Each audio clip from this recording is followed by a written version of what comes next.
offensively, I thought we were fairly productive.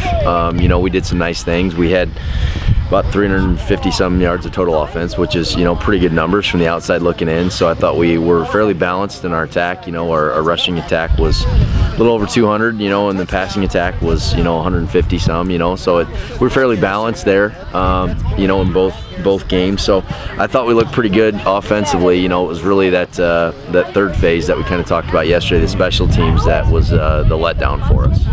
And defensively, you said you were real happy with, you take those special teams plays out, and just on the defensive side of the ball, yeah, really nice job. Yeah, we thought there was really only one drive that that they actually drove on us, and that was there was one drive there that there were some things that we didn't do well.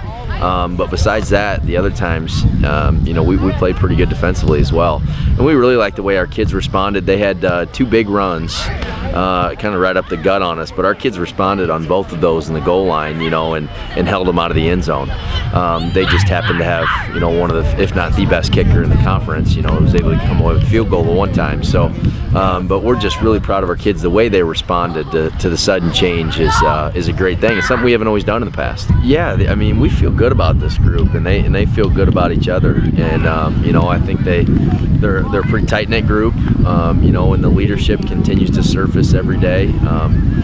I watched Dylan Tegler do some nice things in practice yesterday, just with his teammates that I didn't see that out of him when he was a freshman and a sophomore. So the maturity of these kids is very impressive. So we like their progress, and we want them to continue that way. They've had the tradition, as you mentioned, ever since for a long time.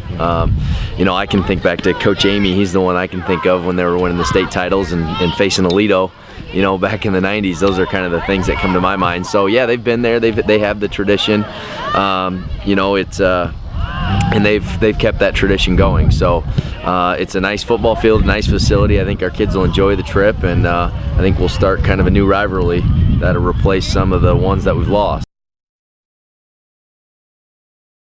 They're good. They have team speed all over the place. Their quarterback and running back can run, and they really have a really good receiver as well. He was their quarterback a year ago, and hurt his ankle, so he's a senior, and he's a very good athlete too. So they have some athletes in some key spots, and like I said, it'll be a challenge for us.